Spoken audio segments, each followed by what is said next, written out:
Allô, allô? Allô? Allô, allô? Allô, allô? Allô, allô? On n'a pas encore... Allô, allô? Voilà. On a un petit peu de son. Il y a toujours un petit préalable de manutention. Il faut bouger un petit peu les choses et se procurer un micro avant de commencer. Alors, est-ce que... J'ai l'impression que c'est peut-être un poil fort là, je ne sais pas. Non, ça va.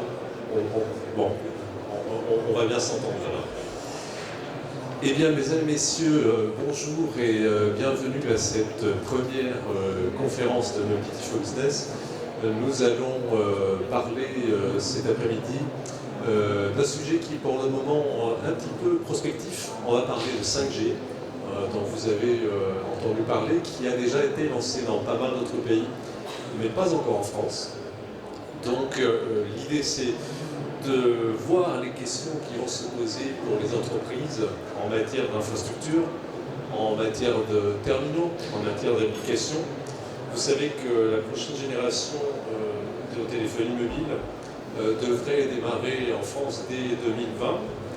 Les fréquences qui permettront d'exploiter cette nouvelle technologie devraient être attribuées dans les toutes prochaines semaines. Et cela permettra de passer des tests, parce qu'il y a des tests opérateurs dans pas mal de villes en France, à une véritable exploitation commerciale et à l'utilisation vraiment du service. Pour les utilisateurs particuliers, la 5G, c'est surtout la promesse d'un débit très important, jusqu'à 30 fois plus élevé que celui de la 4G, un débit qui permettra par exemple de charger vos séries en 3 secondes, donc débit extrêmement important, d'avoir un temps de latence très très court, donc ce qu'on appelle la latence est exactement donc le temps de réaction très très court de l'ordre de la milliseconde, c'est-à-dire qu'à peine on interagira sur son téléphone par exemple, l'action sera lancée. Et il y aura aussi pour la 5G comme caractéristique technique remarquable la capacité de connecter tout type de terminaux de manière permanente au cloud. Alors, pour les usages professionnels d'industrie, des entreprises, des villes, ces avantages s'accompagnent d'autres nouveautés, comme la capacité à gérer une très forte concentration d'objets connectés, ce qu'on appelle le Massive IoT, donc de l'ordre d'1 million d'objets au kilomètre carré, ou encore la possibilité de découper le réseau en tranches, ce qu'on appelle le slicing, pour des usages particuliers de tel ou tel métier, comme les opérateurs de transport, comme les acteurs d'énergie, ou encore d'autres secteurs professionnels. Pour les entreprises, les petites comme les grandes, la 5G va poser un certain nombre de questions autour des infrastructures, comme je disais tout à l'heure, des terminaux, et aussi bien évidemment des applications. Alors pour préciser ces questions et apporter des éléments de réponse, nous avons aujourd'hui autour de la table Florence Erpelding, qui est la représentante déléguée de l'AGUR. Alors l'AGUR est l'association des grands utilisateurs des réseaux radio d'exploitation. Nous verrons tout à l'heure ce que ça veut dire, est-ce que cela réunit comme membres. Christian Régnier, qui est l'architecte technique des réseaux pour les communications critiques 4G, IoT, 5G, chez Air France. Alors je ne sais pas s'il est bien trop vite parce que votre titre est en anglais, donc je fais une traduction. C'est peut-être pas tout à fait dans l'ordre, mais je pense que tout y est. L'essentiel qu'il y a 4G, IoT et 5G. Donc également Air France qui est membre de l'AGUR également. Et Victor Arvidsson qui est directeur de stratégie et des affaires réglementaires d'Ericsson France. Ericsson qui est un équipementier, donc qui fournit aux opérateurs les réseaux pour faire tourner la 5G et bien évidemment les générations précédentes. Alors, je disais à l'introduction, Victor Arvidsson, au sujet de la 5G, plus de débit, moins de latence, une gestion massive des objets connectés, un réseau découpable en tranches. Par rapport à la 4G, est-ce une simple évolution ou est-ce qu'on parle plutôt d'une révolution technologique ? Bonjour à tous, merci. Je pense qu'on peut quand même parler un peu d'une révolution parce qu'effectivement, même si Le gain attendu est quand même assez important dans pas mal de dimensions. Tu le disais, en termes de débit, en termes de temps de latence, cette nouvelle capacité à gérer des niveaux de priorité différents avec le slicing, donc ça fait un gain assez important. Et donc la révolution n'est peut-être pas vraiment là, elle est peut-être en partie là, mais on pense qu'elle peut être encore plus dans les usages en fait qui vont se débloquer, qui vont être rendus possibles par ces nouvelles performances-là. Sachant que, enfin, sans monopoliser trop la parole tout de suite, ce qu'on dit aussi, c'est que, à contrario, il ne faut pas attendre la 5G pour faire des choses. Et on peut faire beaucoup de choses en 4G, tester beaucoup de cas d'usage et se dire qu'on en fera encore plus et encore mieux avec la 5G. Mais voilà, on peut commencer dès maintenant à faire des choses. Alors, est-ce que ces nouvelles capacités de la 5G profiteront de la même manière à tous les types d'utilisateurs professionnels, que ce soit les entreprises ou les villes ou le secteur de la santé par exemple? Alors ce qu'on voit, c'est que quand même quand on regarde les différents secteurs industriels, il y en a quelques-uns, on voit beaucoup de cas d'usage 5G. C'est par exemple beaucoup dans le domaine des transports, que ce soit les transports publics, particuliers, de voyageurs et de marchandises. Donc ça, c'est un domaine où on voit beaucoup de bénéfices. Un autre domaine où on voit beaucoup, c'est l'industrie 4.0. Enfin, on pourra en parler plus en détail. Donc il y a des domaines, entre guillemets, qui sont peut-être mieux servis. Mais après, il y a pas mal de cas d'usage qui sont aussi transversaux. Par exemple, si j'ai du haut débit nettement meilleur que la 4G, ça peut servir toutes les entreprises. Je peux remplacer peut-être le filaire de mon entreprise par de la 5G. Je peux faire beaucoup plus de choses. Je peux aussi, dans un cadre professionnel, faire de la réalité augmentée. Je peux faire de la maintenance avec de la réalité augmentée. Et ça peut toucher tous les secteurs. Donc voilà, réponse de Normand. Ok, non, mais on verra plus en détail avec les autres acteurs présents. Alors, je fais une petite parenthèse. Vous êtes peut-être surpris de ne pas avoir d'opérateurs à cette table ronde, alors que la 5G, c'est un sujet d'opérateur. Alors, on les a conviés, bien évidemment, mais comme on est dans une période qui est proche de l'attribution des fréquences, ils sont plutôt dans la prudence. Juste derrière nos amis d'Orange, mais bon, ils ont préféré ne pas prendre la parole sur ce sujet-là. On peut le comprendre, mais voilà, c'est pas faute de les avoir conviés, sachez-le. On aurait été ravis de les avoir avec nous parce que c'est quand même, ce sont des acteurs très importants de cet écosystème, mais on aurait été ravis de pouvoir discuter aussi avec eux. Alors, je sais que justement la question du déploiement est une prérogative d'opérateurs avant tout, mais à partir du moment où ils ont les fréquences, donc ils vont être vendues dans les semaines qui viennent, comment voyez-vous les choses en termes de déploiement de la 5G? Quelle vision vous avez pour la France, Victor, par exemple? Est-ce que vous avez une petite idée déjà de comment ça se profile, quand? En prenant ma casquette de régulateur et d'opérateur, alors qui n'est pas complètement légitime, mais d'après ce qu'on comprend, c'est qu'effectivement les fréquences pourraient être attribuées à la fin de l'année ou vraiment au tout début de l'année prochaine, donc disons on va dire fin d'année. Et dans les obligations, l'idée c'est quand même que les réseaux soient ouverts commercialement en 2020. Donc je pense qu'ils seront ouverts commercialement par plaque à partir de 2020. Alors peut-être vers le milieu, un peu avant, un peu après, sachant que les opérateurs ont commencé maintenant à faire des pilotes et que par ailleurs dans le monde, il y a déjà quelques dizaines de réseaux commerciaux ouverts. Je crois qu'en Corée, il y a 3 millions d'utilisateurs 5G, donc la technologie est prête. Donc c'est une vraie réalité, c'est pas juste un fantasme, ça tourne, c'est une question de dérégulation essentiellement. C'est effectivement en Corée, c'est vrai que c'est amusant, c'est intéressant parce que là effectivement il y a du volume, alors qu'il y a d'autres réseaux commerciaux où on en est quand même peut-être plus aux friendly users, mais effectivement on voit que la Corée c'est un peu le pays qui est vraiment en avance avec un usage assez massif. Qui était déjà en avance sur la 4G, donc il garde cette avance sur la 5G. Vous savez combien y a-t-il de tests en France, de villes en test en France? Parce qu'il y a des pilotes, effectivement, qu'on l'avait évoqué.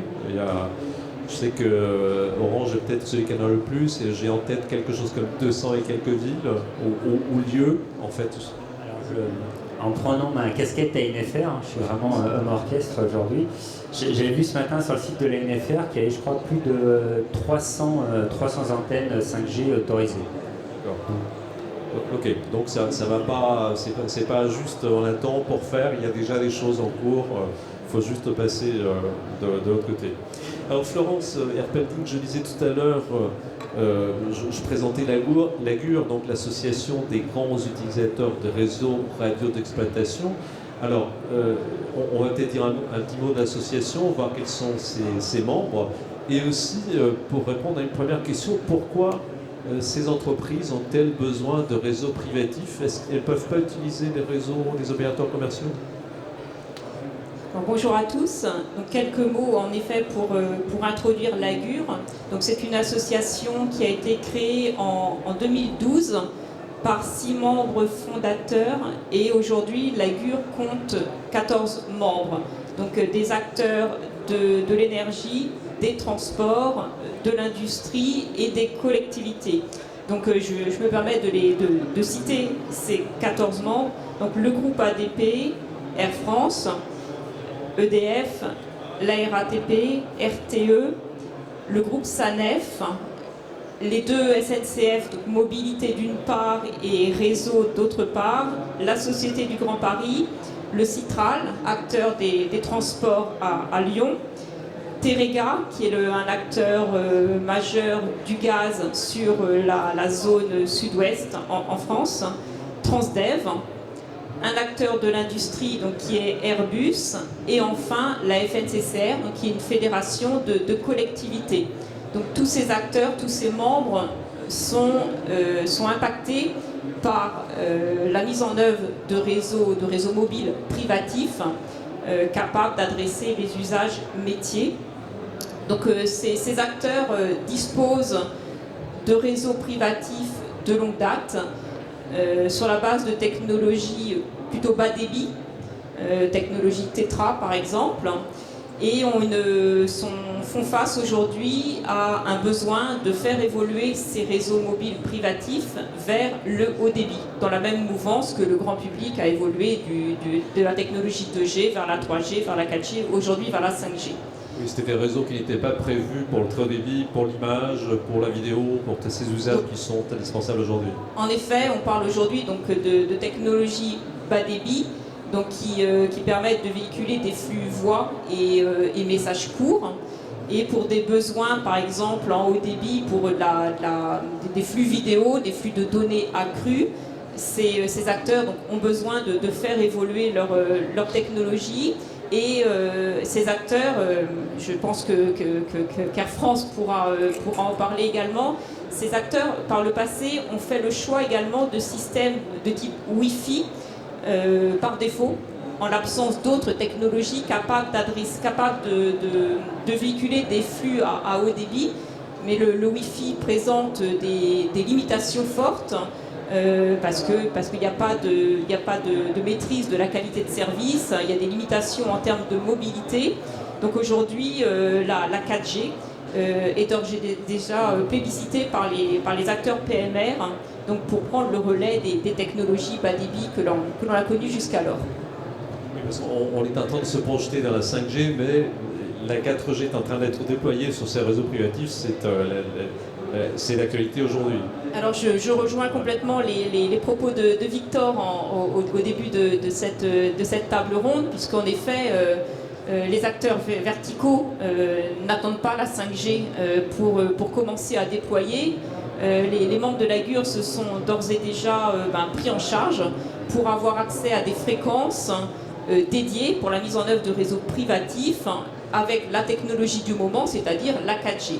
Et la 4G, dans un modèle de réseau privatif, permet déjà de répondre à une large majorité des usages. Donc un élément très très important pour l'AGUR cette année porte sur l'ouverture par l'ARCEP, par le régulateur, d'un guichet pour l'attribution d'une bande de fréquence autour des 2,6 GHz pour la mise en œuvre de réseaux privatifs, donc encore une fois via la technologie 4G. Et dans une approche de neutralité technologique, c'est une bande qui a vocation à évoluer dans le futur vers la 5G. D'accord. Alors, je reviens sur ma question. La 5G était peut-être l'opportunité, c'est un réseau, ce sera un réseau très capacitif, très très important par rapport aux générations précédentes. Pourquoi ce besoin donc d'avoir des propres réseaux et de ne pas utiliser, est-ce que l'option d'essayer de prendre une part de ces réseaux des opérateurs commerciaux publics n'a pas été envisagée? Parce qu'il y a un coût à mettre en place un réseau, l'opérer, etc. Il y a en effet un coût en termes de CAPEX et d'OPEX lié à la mise en œuvre, à l'exploitation, à la maintenance de réseaux privatifs. Donc bien évidemment, les membres de l'AGUR n'ont pas fait le choix de déployer un réseau privatif juste parce qu'ils sont capricieux. Le constat, c'est que les opérateurs grand public n'ont pas vocation à adresser tous les besoins. Si je prends un acteur des transports, eh bien, il y a un environnement contraint, un besoin de couverture de zones très spécifiques, des tunnels, des zones techniques, des environnements profonds, donc qui appelle en fait la mise en œuvre de réseaux ad hoc à ceux des opérateurs grand public. On est par ailleurs sur des acteurs qui évoluent dans un contexte de dispositions légales spécifiques. Je pense notamment à la loi de programmation militaire qui force, qui impose la mise en œuvre de réseaux indépendants des opérateurs des réseaux nationaux. Donc en effet, la mise en œuvre de réseaux privatifs qui a perduré, a vocation en tout cas à perdurer pour la couverture de zones spécifiques et puis pour répondre à des exigences spécifiques de ces acteurs verticaux, avec une composante en termes de sûreté, en termes de sécurité forte. Typiquement, vous prenez un acteur type Air France pour ses besoins métiers, ne pourra pas évidemment se satisfaire de situations dans lesquelles les réseaux grand public sont saturés. En situation de saturation des réseaux commerciaux, eh bien l'acteur professionnel doit bien entendu avoir une continuité de service et doit être capable de véhiculer ses propres flux d'exploitation de métiers et donc ne pas être dépendant des situations de crise ou de saturation, en tout cas constatées sur les réseaux grand public. On reviendra effectivement tout à l'heure en détail avec Christian Régnier sur les besoins métiers d'Air France et la manière d'y répondre. Mais avant cela, vous avez évoqué la question de fréquence tout à l'heure. Les fréquences sont une ressource limitée, donc c'est une ressource rare. C'est déjà assez compliqué avec 4 opérateurs et le régulateur qui ont eu quelques passes d'armes récemment. Et vous venez derrière avec une demande de vos propres fréquences. Est-ce que c'est compatible avec ce mouvement? Est-ce que ce sont des fréquences à part pour vos usages? Alors, je me permets de mettre en évidence que sur le sujet des réseaux privatifs, l'AGUR considère que la France, le régulateur et le gouvernement, a une longueur d'avance par rapport à bien d'autres pays européens, dans le sens où la France a d'ores et déjà fait le choix d'identifier une bande de fréquences pour la mise en œuvre de réseaux mobiles privatifs, donc à haut débit. Donc je parlais plutôt de la bande des 2 giga 6. Donc pour mettre en œuvre d'ores et déjà des réseaux 4G. C'est un processus inédit en France qui consiste finalement à réserver une bande de fréquences mobile pour des acteurs verticaux. Jusqu'à présent, l'ensemble du spectre mobile était attribué aux 4 opérateurs grand public et seulement à ces 4 opérateurs.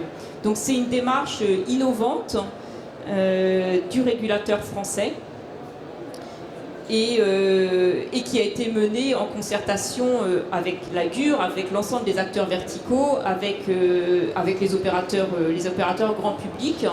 Et si le guichet d'attribution de cette bande de fréquence a été ouvert en mai dernier, c'est que voilà, il y a eu un terrain, tout le monde a compris, tout le monde a entendu ce besoin de spectres dédiés, de fréquences dédiées pour la mise en œuvre de réseaux privatifs. Ces fréquences, vous allez les acheter? Comment ça fonctionne? Alors, la Direction générale des entreprises, Bercy, a récemment adopté au printemps dernier un décret qui fixe le montant des redevances pour l'usage de ces fréquences. En effet, les acteurs verticaux et l'AGUR en particulier a beaucoup œuvré pour que soient définies les modalités de calcul des redevances, en mettant en évidence que les redevances doivent en effet constituer un outil de régulation, mais les montants doivent en effet rester compatibles avec les modèles économiques des acteurs verticaux. L'acteur vertical qui candidate pour avoir accès à ces fréquences ne va pas se faire, n'a pas un business derrière. Dans les enchères, voilà. Voilà, donc voilà, l'AGUR a tout fait pour éviter évidemment tout mécanisme d'enchère, tout mécanisme de concours de beauté, et avoir des montants des redevances appropriés au modèle des acteurs verticaux. Christian Régnier, tout à l'heure, Florence Serperling le disait, vous êtes en train de déployer un réseau 4G privé pour vos propres usages chez Air France. À quoi va servir ce réseau précisément ? Alors c'est un peu ce qui a été dit tout à l'heure par mes deux collègues. Effectivement, nous on voulait absolument avoir un réseau privé pour venir mettre à dispo de nos opérationnels autour des avions, et Dieu sait si on a beaucoup de tâches autour des avions et de besoins de mobilité, une convergence des réseaux, que ce soit les besoins Wi-Fi qui ne marchent pas très bien depuis 10-12 ans, ou nos réseaux radio-voix qu'on a depuis des années, genre Talkie-Walkie.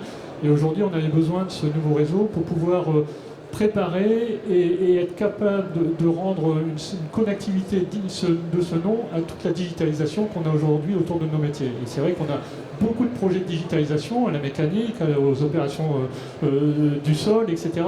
On a, pour information, plus de 100, je crois que c'est 120 tâches à accomplir autour d'un avion quand il est au sol, donc début d'ouverture de porte, fin de fermeture de porte, des choses comme ça. Et ces 120 tâches, elles sont automatisées au maximum par des réseaux mobiles, bien sûr, par les agents qui disent c'est fermé, etc., etc. Et on gère ça comme un départ fusée. Sauf que nous, les fusées, on en a en simultané, on a 70 par pic au niveau de Roissy. On a au sol 70 vols simultanés à gérer. Et pendant que ces 70 vols sont au sol, on a 70 fois 300 passagers entrant-sortant. Donc j'aime à dire qu'on a l'équivalent d'un Stade de France tous les jours à gérer au niveau des passagers, mais en même temps, nous, on a besoin de la connectivité. Voilà pourquoi on a besoin. Et aujourd'hui, ça tourne essentiellement en Wi-Fi pour une partie de... Alors, jusqu'à aujourd'hui, oui, bien sûr. Donc, on a lancé cette expérimentation il y a 2 ans au niveau du LTE pour voir justement si cette technologie était adaptée, bien sûr, à nos besoins, si elle remplissait bien sa fonction de remplacement du Wi-Fi qu'on a aujourd'hui. Ce Wi-Fi, vous voyez l'environnement métallique, je pense que vous avez pris l'avion, vous avez tous regardé à travers le hublot pour un petit retard de temps en temps ce qui se passait, et voilà, tous les containers bagages, tout ce métal qui se balade partout, le Wi-Fi il n'en peut plus, quoi. Il ne marche pas. Et donc quand on a 5000 bagages à taguer pour que les passagers rentrent à bord et le vol parte, je peux vous dire que le moindre souci de connexion au niveau du tag bagage, nous, côté télécom, on se fait exploser la tête, quoi. Donc vous voyez un peu la problématique qu'on a aujourd'hui. Et c'est ça, notre premier besoin qu'on avait au niveau de ce LTE, c'était vraiment remplacer ce Wi-Fi à la base. Et ça donne lieu à beaucoup de ratés, justement. Ça donne lieu à beaucoup de ratés techniques ou autres, ces défaillances.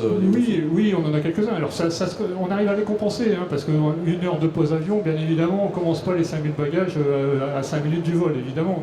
Mais ça, effectivement, je ne donnerai pas de chiffres, mais ça pose quand même des soucis à un moment. Surtout si on a par exemple un Wi-Fi qui pose problème sur 5 vols en même temps, il faut reprendre le container bagage, le Wi-Fi ne marche plus, il faut retourner avec un PC pour aller taguer les bagages, enfin vous imaginez le bazar. Ça aujourd'hui c'est pas possible. Et ça on a vu qu'avec le LTE, c'est fantastique. Alors vous passez du Wi-Fi à la 4G qui a déjà pas mal de capacités. Quels sont les besoins métiers d'Air France qui vont tirer profit des capacités de la 5G? Parce qu'avec la 4G vous couvrez déjà pas mal. Oui, bien sûr. Donc effectivement, comme je vous disais, la 4G va permettre d'amener la vidéo quelque part, va permettre d'amener toute cette connectivité qu'on avait besoin, un paquet de tablettes qui vont être connectées, un certain nombre de choses comme ça. Mais au-delà de ça, aujourd'hui, on est en train de réfléchir, et avec Airbus d'ailleurs, sur l'avion connecté. Donc l'avion connecté de demain, c'est bien sûr la maintenance prédictive. Ça, c'est un gros plus pour nous. Alors, je vous rassure au niveau passager, la maintenance, elle est toujours là, mais si on peut anticiper une pièce avion à changer, par exemple, nous, on a tout gagné. Sur un aller-retour Roissy, par exemple, si on peut anticiper une pièce avion qui a remplacé quand on est à Roissy, plutôt que d'attendre qu'il est à New York et d'envoyer une pièce à New York, vous imaginez le bazar. Voilà, c'est des choses que nous, on a un vrai gain là-dessus, et là, on a vraiment besoin, là, il faut qu'on pulse. Là, il faut qu'on pulse parce on peut avoir 10 ou 12 avions à la queue leu-leu, vous savez, sur le taxiway, quand il y a la pointe, là, des 70 vols. Et bien, pendant que les avions sont là, si on peut charger tout ça au niveau de nos applicatifs et anticiper au niveau pour maintenance prédictive, le temps de traiter, vous imaginez les data, etc. Quand l'avion arrive à son parking et qu'on a le mécano qui est avec sa pièce à changer et qui est là, alors là c'est du bonheur. Ça, c'est un des use cases qu'on a, un des cas des usages. Les avions, c'est des data centers volants. Il y a une production de données absolument faramineuse. Est-ce qu'on peut rappeler déjà une turbine, ce que ça produit comme données par heure? Peut-être que vous l'avez, moi j'ai le souvenir que ça se chiffre en Tera. Oui, ça m'étonne pas. Oui, en Tera de données donc, par heure de vol, donc multiplié par 4 si vous avez un bac. Donc ça, exactement. Donc ça, c'est le premier cas d'usage chez les avions connectés. Mais l'autre cas aussi, comme je vous disais, c'est tout ce qui est IoT pour le coup. Hein. Quand vous voyez tout le matériel qu'il y a au sol, des fois on cherche des passerelles. On cherche des passerelles parce qu'on ne sait pas où elles sont. Quand on dit le Smart Airport, c'est vraiment la Smart City en concentré. Donc on a des milliers d'objets qui se promènent sur la plateforme avec des tracteurs électriques évidemment, des choses comme ça, bagages. Vous imaginez aussi que là, le 5G, ou en tout cas la release qui va bien côté LTE, nous apportera beaucoup au niveau du réseau privatif, encore une fois. Et ces objets qui se baladent un peu partout, ils sont pas tagués aujourd'hui Non, aujourd'hui non, on n'a pas forcément de solution de tag qui vont bien aujourd'hui, parce que justement il y a beaucoup de données quand même, c'est assez réparti. On peut avoir des bandes GPS, ça tout le monde connaît les bandes GPS, mais on a besoin d'autres informations, typiquement que c'est telle passerelle pour tel vol, etc. Donc on a des choses à anticiper au niveau des datas, au niveau de la gestion de tous ces avions qui arrivent en même temps. On a vraiment un besoin de données énormes et d'analyse rapide. C'est surtout ça aussi, il faut analyser rapidement les données. Et ça, c'est un autre sujet. Vous avez évoqué le terme de maintenance prédictive tout à l'heure. En quoi la 5G vous aidera dans la maintenance prédictive des avions? Pardon? En quoi la 5G pourra vous aider dans la maintenance prédictive des avions? Ou la maintenance tout court, après une fois que l'avion est au sol. Donc la 5G, c'est ce que je vous disais, c'est plus l'effet du nombre qui